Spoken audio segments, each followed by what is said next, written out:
Naituro ko na sa iyo kung paano basahin yung ganyan na papunta sa letter A at papunta sa letter E kapag sa baba, at yung ganyan na papunta sa letter O. At dito sa part 2 na ito ay expected na marunong ka na ng Arabic alphabet. Kilala mo na dahil sinabi ko nga doon sa part 1 na kailangan mong i-memorize. Kaya kung hindi mo na i-memorize ang Arabic alphabet at nanunood ka pa rin dito sa part 2, huwag kang magtataka kung magkakaproblema talaga ang bulayat mo kapag hindi mo makikilala ang mga letra. Minsan, hindi ko rin sasabihin ang letra. Kung talagang interesado ka, kailangan mo talagang i-memorize ang Arabic alphabet bago ka lilipat manunood sa part 2 na ito. Dito sa part 2, ito ituturo ko sa iyo yung ganyan o di kaya yung ganyan. Ganyan man o ganyan yung gamit ng mga ustaz makikita mo sa madrasa. Pero sa Quran, parang ganyan yung makikita natin. Parang ganyan ba? Ganyan. Kaya kahit saan dito sa tatlo ang makita mo o gagamitin natin ay pareho lang. Yan ang ituturo ko sa iyo dito sa part 2. Ha? Pansinin mong mabuti. Halimbawa, ito ay ba. Ito ay sin. Ang ba na yan ay ba. Kapag ganyan ay sa, kaya basa. Kapag ganyan naman ay si, kaya basi. Kapag ganyan naman ang iyong makita ay baso. Kapag ganyan na ang iyong makita, ay hindi mo na yan masasabi na papunta sa letter A, papunta sa letter E, papunta sa letter O. Mag-stop ka na lang dyan sa S. Ganyan ay bus. Bus. Kahit saan letra mo yan makita, ha? Ganyan. Basta, hindi mo na itutuloy na papunta sa letter A, letter E, letter O. Ganyan na lang. Bus. Bus. Gawin natin ito, dagdagan natin ng kaf. Ang kaf na ito, letter K. At saka ito. Ilalagay ko dito at ganyan ang gamitin ko. Kaya hindi mo na yung masasabi na kita, kitty, or kito.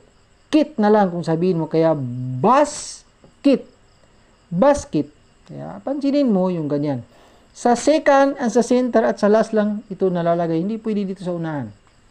Next. Dagdagan pa natin para lalong maintindihan mo ng lubusan. Ito ay mim at saka dal. Ang mim na yan ay at saka dal ay ganyan. Kaya yan ay mad. Mad. Dagdagan natin ng lam na ganyan. Kaya la. Ito ay madla. Madla. Madla. O wag natin damihan. At least alam mo na kung paano gamitin ang mga ganyan. Basta mag-i-stop ka na lang dyan sa letra na yan kung saan mo nakita. Next, lahat naman na salita na mabibigkas natin ng mga halimbawa lay, ray, muy, duy, uy, ay, say, at iba pa, ay lagi mong makita dito sa last niya itong letrang ya na ganyan pa rin ang kasama niya.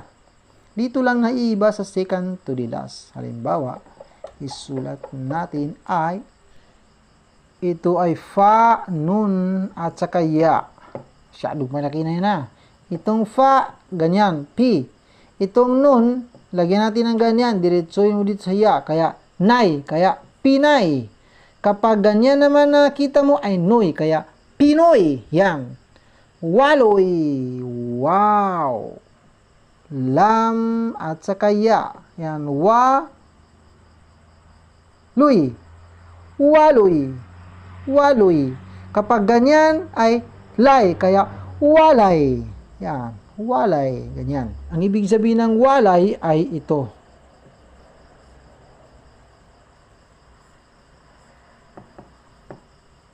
Bahay.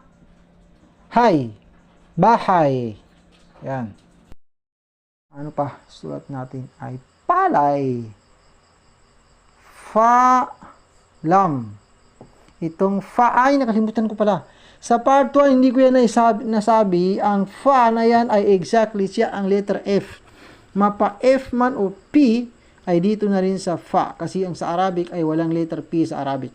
Talagang fa kung bigkasin. Pero dito na rin ang fa at saka F at saka P dito na rin. Kaya ngayon ko lang na-remember. Sa part 1, ito lang letra na hindi ko nasabi doon, nakalimutan. Ito ay fa.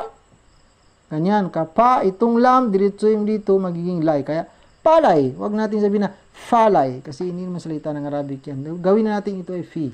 Palay. Yan. Bawa, magsaysay. Ito ay mim, ghain, sin.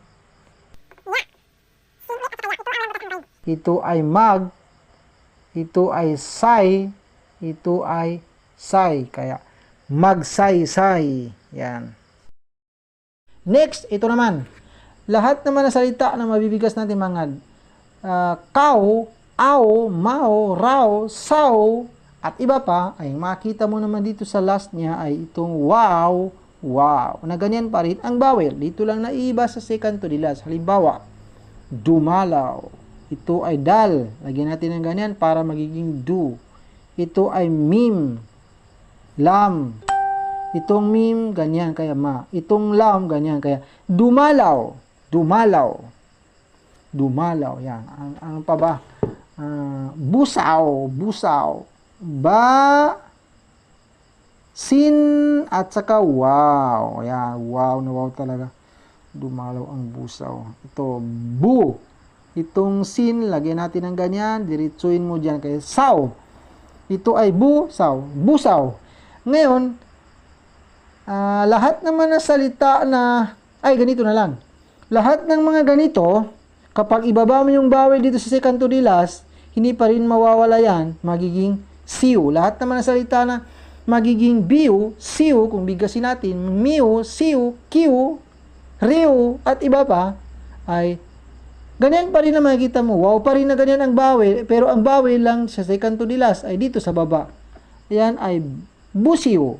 Busiu. Yan. Ito ay review. Ra, ba, at saka wow. Review. Review. Kapag gawin nating renew, gawin lang natin ito ay nun. Dito, kaya new. Renew. Yan, ganyan. Alamin mo sa iyong sarili kung nakakaintindi ka. Basahin mo itong isusulat ko at i-comment mo. Ay nun, ba, lam, at saka wow. Wow na wow talaga. Dalawang ba. Tapos, ang alif at saka hamza ay talagang magkasama yan kapag may vowel. Ganyan. Kaya yan ay bonus na yan. Sabihin ko sa iyo na a. Tapos, ito ay kaf. Letter K. Ganyan. Tapos, ito ay sin na ganyan ang vowel. Tapos, hamza naman ang gamitin ko. Sinabi ko sa part 1 na pareho lang alif at saka hamza. Kapag ganyan, paano basahin yan? Tapos ito ay kaf at saka wow. Itong kaf, diretsohin mo dito sa wow na ganyan ang vowel. Yan, basahin mo yan. Ito pa. Ito ay kaf at saka ta. Ito naman ay ha.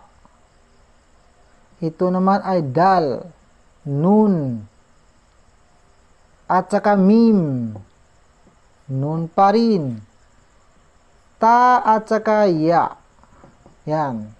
Lagyan natin ng vowel ito. Ganyan, ganyan, ganyan, ganyan, ganyan. Ito ay ganyan, ganyan, ito ay ta. Ito ay dal. Dito ko lagyan sa baba. Itong nun, ganyan. Itong mim, ganyan. At diretsoin dito sa nun na isa. Ito ay ta na ganyan. Ito ay ya na ganyan. Yan. Basahin mo at i-comment mo. At bukas, abangan mo ang part 3. Tuturo ko naman sa iyo sa part 3 kapag double na bawil na ganyan. Mapasa taas man o sa baba. At saka yung double bawil na ganyan.